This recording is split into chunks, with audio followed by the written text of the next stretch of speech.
Fala bem, tudo bem com vocês? Estamos aqui em mais um módulo do nosso curso de Educação Financeira e esse módulo 4 nós vamos falar sobre consumo consciente. Se você não viu nenhum dos módulos anteriores, como se relacionar com o dinheiro, que é o módulo 1, as 4 etapas para a construção de um orçamento, que é o módulo 2, e gestão do crédito e soluções para as dívidas, que é o módulo 3, eu te convido a assistir esses 3 módulos anteriores primeiro e depois voltar para esse módulo 4 que você está assistindo aqui.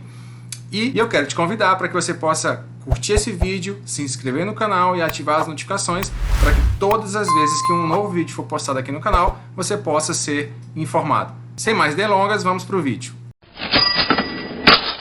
Bom, para a gente entender inicialmente o que é o consumo consciente, é preciso que a gente apresente também para vocês aqui um conceito muito importante em economia, que é o conceito de restrição orçamentária. Você só vai efetivamente realizar uma compra, um consumo, de acordo com a sua renda.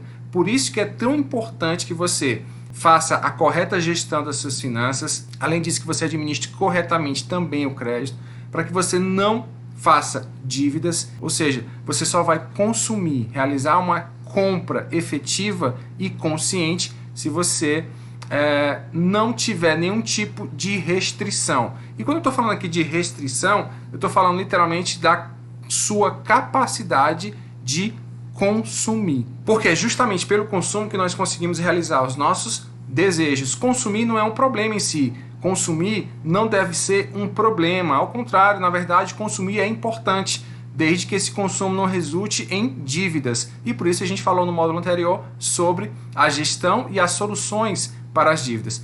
Porém, nesse módulo aqui a gente vai falar sobre consumo consciente e da importância de consumir, da importância de construir um consumo consciente. É isso que nós estamos propondo aqui para vocês. Para quê? Para que você evite aquele dilema entre querer e poder. Você quer consumir, mas não pode consumir. Aqui a gente vai mostrar para vocês o passo a passo para que você possa tanto querer quanto efetivamente consumir de acordo com a sua capacidade de pagamento. E ainda que você tenha uma restrição orçamentária, isso não significa que você vai ficar impedido de consumir. Ao contrário, você só vai precisar realizar o planejamento para efetivamente realizar o seu consumo. O consumo planejado, dentro de um planejamento financeiro, ele permite que você possa consumir mais e melhor. Ou seja, que você faça correta gestão das suas finanças e possa evitar desperdícios. O consumo planejado evita ou minimiza que você realize alguns desperdícios financeiros. Quando eu estou falando de desperdício, eu estou falando de todo tipo de desperdício. Por exemplo, se você compra alimentos e esses alimentos se estragam na geladeira, é um tipo de desperdício que resulta em problemas financeiros, em desperdício financeiro. Se você esquece de apagar uma luz ou de desligar um aparelho eletrônico à noite, quando você vai dormir e ele fica consumindo lá no modo stand-by, isso é um tipo de desperdício financeiro. Se você paga uma conta com atraso, você está também desperdiçando dinheiro. Se você paga uma conta adiantada, também você está desperdiçando dinheiro. Como assim? Né? Pode parecer estranho, mas hoje o fato de você pagar alguma conta adiantada, você está desperdiçando dinheiro. Por isso você precisa realizar a correta gestão das suas finanças. Como assim eu estou perdendo dinheiro? Porque algumas contas hoje, em algumas instituições financeiras, elas permitem que você possa rentabilizar o seu dinheiro na sua conta. Então significa dizer que se você paga uma conta adiantada, você tira dinheiro da sua conta, e com isso você minimiza a possibilidade de um rendimento com aquele dinheiro. Então você está desperdiçando dinheiro. Então esses são alguns exemplos só para você entender do que a gente está falando aqui em termos de desperdício. Então a partir disso você já consegue identificar algumas vantagens que você tem na correta gestão das suas finanças, na correta gestão do consumo planejado. Por quê? Porque no consumo planejado, quando você realiza o consumo planejado, você evita ou pelo menos minimiza a sua possibilidade de endividamento pessoal. Você elimina alguns gastos desnecessários. Por exemplo, quando você faz uma compra no supermercado de verduras, legumes ou qualquer outro produto que em um determinado período de tempo se estraga rapidamente, são produtos perecíveis, se você compra mais do que deve consumir, você está desperdiçando dinheiro. Você está fazendo uma compra, um consumo que não é planejado, porque você consumiu mais do que precisava e, obviamente, que isso resultou em desperdício. Quando você faz a correta gestão das suas finanças, quando você faz a correta gestão do seu crédito, por exemplo, isso te permite consumir mais e melhor. Como? Porque você aproveita os juros. Ainda que seja pouquinho, né? Você normalmente aumenta 20 centavos, 30 centavos, R$1, dependendo do valor que está lá em conta corrente, mas isso ao final de um ano, ao longo de um ano, isso possibilita ganhos reais. E isso sim conta a seu favor. Então você vai utilizar os juros a seu favor para ampliar a sua possibilidade de consumo. Portanto, partindo desses pressupostos, consumir não significa necessariamente gastar mais, mas é fazer mais com os recursos que você tem. Lembra lá do que a gente falou no início? Restrição orçamentária. Se eu tenho restrição orçamentária, se o meu orçamento não me permite consumir além daquilo que já foi estabelecido por ele próprio, pelo orçamento, significa dizer que eu preciso otimizar o uso dos recursos. Inclusive, essa ideia de otimização de recursos está muito presente no próprio conceito econômico, que é utilizar recursos escassos para produzir fins alternativos. E o que seria o orçamento familiar? Justamente isso. Utilizar os recursos que são escassos, literalmente a maior parte das famílias brasileiras, hoje quase 70% da família brasileira é endividada. Então, utilizar recursos escassos com fins claros, objetivos, permite que você possa consumir mais e melhor. Se o consumo consciente é tão importante, por que nós temos tanta dificuldade para planejar? Eu queria colocar aqui para vocês 3 razões para que a gente possa analisar juntos aqui. A primeira dificuldade que nós temos em planejar está justamente no fato de que nós queremos, desejamos pelo consumo imediato. Nós não queremos postergar o consumo. Lembra lá que nós falamos nos módulos anteriores sobre a troca intertemporal? Normalmente a gente usa o crédito para uma troca intertemporal, ou seja, nós queremos antecipar uma compra e por isso fazemos uso do crédito. Se você não tem o dinheiro naquele momento, você faz o uso do crédito. Se você tem o dinheiro para comprar à vista, ainda que as condições no momento não sejam tão favoráveis, ainda assim a tendência é que você compre aquele produto porque você não quer postergar. Então o primeiro ponto aqui é: nós não gostamos de postergar, ou seja, de deixar para depois. Nós somos muito imediatistas. E isso faz parte da natureza humana, não é nenhum problema. O grande problema está em não dominar esse desejo de consumir imediatamente. O segundo ponto que pode explicar por que nós temos tanta dificuldade em planejar está justamente associado à nossa formação financeira. Nós normalmente não somos educados financeiramente. As famílias brasileiras não são educadas financeiramente. Então, dificilmente você vai poder fazer uso do crédito corretamente, uso do crédito inteligente.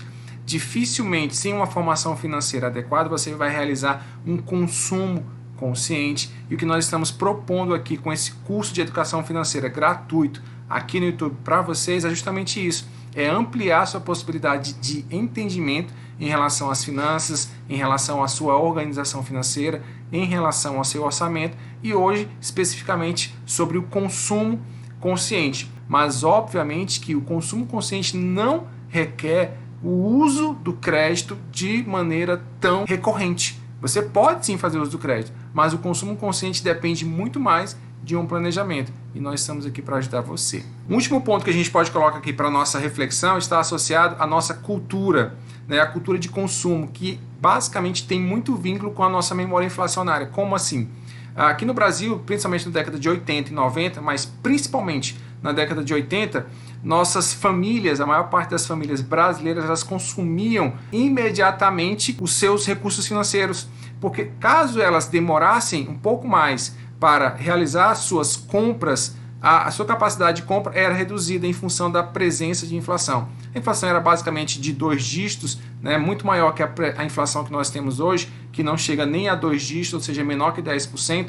A inflação chegou a 40%, 50%, 60%, 80% ao mês. Então as famílias, normalmente elas se organizavam para, assim que recebiam o salário, elas compravam, realizavam um consumo para que a sua capacidade de consumo pudesse ser efetivada naquele momento. Então essa memória inflacionária foi transmitida da geração passada para a geração atual. E isso associado à cultura imediatista potencializa o fato de nós não planejarmos nosso consumo. Então nós podemos dizer o seguinte, que se eu consigo identificar que essas são as dificuldades que eu tenho para planejar um consumo consciente, se eu consigo realizar um planejamento consciente, um planejamento de consumo, consciente, eu consigo aumentar o meu consumo sem necessariamente aumentar os meus gastos. Ou seja, eu consigo consumir mais e melhor, desde que eu, identificando esses pontos que dificultam o planejamento, eu consiga superá-los. Como que eu consigo me proteger de um consumo não planejado? Nós estamos constantemente sendo estimulados ao ato de consumir. Então, para que você possa controlar esse desejo de consumir, você precisa conhecer as estratégias que são utilizadas para incentivar você a consumir. Então, algumas estratégias, principalmente aquelas que são usadas pelo marketing, está relacionado, por exemplo, a colocar letras grandes para chamar a sua atenção, né, valores relacionados principalmente com terminação 9, 7. No mundo digital hoje, normalmente você vê produtos terminados em 7. No mundo físico, normalmente você vê produtos com terminação 9, para dar aquela sensação de que o número não está cheio, né? Então é 199, 199 não é 200, 99 não é 100. Então isso são estratégias que estimulam você a consumir. Também existe todo um apelo emocional, um apelo utilizando as cores, né? A psicologia das cores, as empresas utilizam muito a psicologia das cores, então você pode estudar um pouquinho mais sobre a psicologia das cores para que você possa identificar quando uma loja está utilizando essa estratégia para chamar a sua atenção. Normalmente ela usa amarelo, vermelho. Você já parou para prestar atenção que algumas empresas, principalmente supermercados, elas utilizam bastante cartazes, né, em vermelho e em amarelo, justamente para chamar a sua atenção? Além disso, no próprio supermercado, por exemplo, existem algumas estratégias para que você possa consumir produtos que muitas vezes nem está precisando, porque eles são colocados à altura dos seus olhos. Então, produtos que você normalmente não utiliza tanto, eles são colocados abaixo da linha dos seus olhos. Então, tudo isso é a estratégia que o supermercado utiliza para fazer com que você possa consumir sem muitas vezes estar precisando daquele produto. Então, utilizando essas estratégias, sabendo e conhecendo essas estratégias, você pode minimizar o consumo desnecessário, que é justamente aquilo que a gente falou no início, para que você minimize a possibilidade de desperdício. Portanto, conhecer as estratégias que são utilizadas para incentivar o seu consumo é um passo importante para que você possa se proteger e assim realizar o seu consumo muito mais consciente. Então, o que eu preciso fazer para consumir de maneira muito mais consciente? Se você já identificou as estratégias que são utilizadas para que você possa ser estimulado ao consumo, agora você também deve fazer a sua parte enquanto consumidor. Você já entendeu que o comércio, que o supermercado, por exemplo, utiliza estratégias específicas para chamar a sua atenção. Então agora cabe você também estabelecer alguns critérios para que você possa realizar o seu consumo consciente. Por exemplo, se você vai ao supermercado, faça uma lista, pesquise antecipadamente os preços. Hoje a internet é um aliado muito importante no momento em que você vai realizar qualquer tipo de consumo. Você tem a possibilidade de comparar preços, até mesmo comparar preços não somente no comércio de uma maneira geral, mas também preços de produtos que são vendidos no supermercado. Então, utilize as ferramentas que você tem disponível para que isso seja utilizado a seu favor e possibilite que você possa efetivamente realizar um consumo muito mais consciente. Por fim, é importante que a gente entenda que o consumo consciente não está associado tão somente ao aspecto financeiro, ou seja, ao orçamento e ao planejamento para a aquisição de bens e serviços, mas também, e isso é importante, que esses bens e esses serviços que nós adquirimos, eles sejam economicamente sustentáveis. Ou seja, os bens e serviços que nós adquirimos hoje devem impactar minimamente no meio ambiente. Afinal de contas, as futuras gerações também farão as mesmas escolhas que nós estamos fazendo hoje, entre consumir no presente e consumir no futuro. E para que você possa garantir que o consumo futuro possa efetivamente acontecer, as nossas escolhas hoje são importantes para garantir as futuras escolhas das gerações que virão após a nossa geração. Estamos chegando ao fim do nosso módulo 4, em que nós falamos sobre o consumo consciente. Se você está gostando desse curso de Educação Financeira e dos módulos que até aqui foram apresentados a você, faz inscrição no canal, curte, compartilha com aquelas pessoas que você sabe que vai ajudar, e eu espero você no nosso próximo módulo. Tchau!